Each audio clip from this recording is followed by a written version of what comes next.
அதனால் தோழர்களே, வரப்போகிற தேர்தலில் நம்ம யாருன்னு காட்டணும், நம்ம பலம் என்னன்னு காட்டணும்.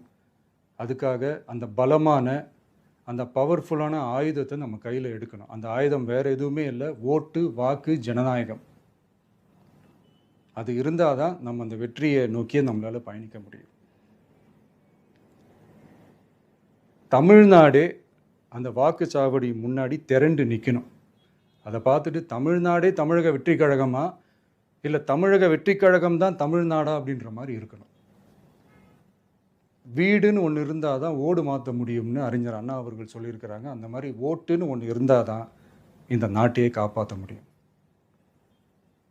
அப்புறம் இன்னொரு முக்கியமான விஷயம், அந்த எனிமரேஷன் ஃபார்ம் நீங்கள் ஆன்லைனில் நீங்கள் ஃபில்அப் பண்ணும்போது அதில் ஒரு சில ப்ராப்ளம்ஸ் வர்றதுக்கு வாய்ப்பு இருக்குது. அது உங்களுடைய ஓட்டர் ஐடியில் இருக்கிற உங்கள் பேரும், ஆதார் கார்டில் இருக்கிற பேரும், அந்த ஸ்பெல்லிங், இனிஷியல்ஸ் எல்லாமே ஒரே மாதிரி இருந்தால் தான் அது அக்செப்ட் ஆகும், இல்லைன்னா அக்செப்ட் ஆகாது.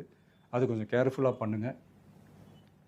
அது கொஞ்சம் யூசர் ஃப்ரெண்ட்லியாக இருக்கலாமேன்னு கேட்டதுக்கு அதெல்லாம் முடியாது, அதுக்கெலாம் வாய்ப்பு இல்லை, அதுக்கெலாம் ஆளுங்க இல்லை, பண்ண முடியாதுன்னு ரிப்ளை பண்ணிட்டாங்க. ஸோ அதனால் மைடியர் டிவிகே தோழர்களே, மைடியர் ஜென்சி படை பலமே, உஷாராக இருங்க, கான்ஃபிடெண்ட்டாக இருங்க. நல்லதே நடக்கும். வெற்றி நிச்சயம். மீண்டும் சந்திக்கும் வரை நன்றி, வணக்கம்.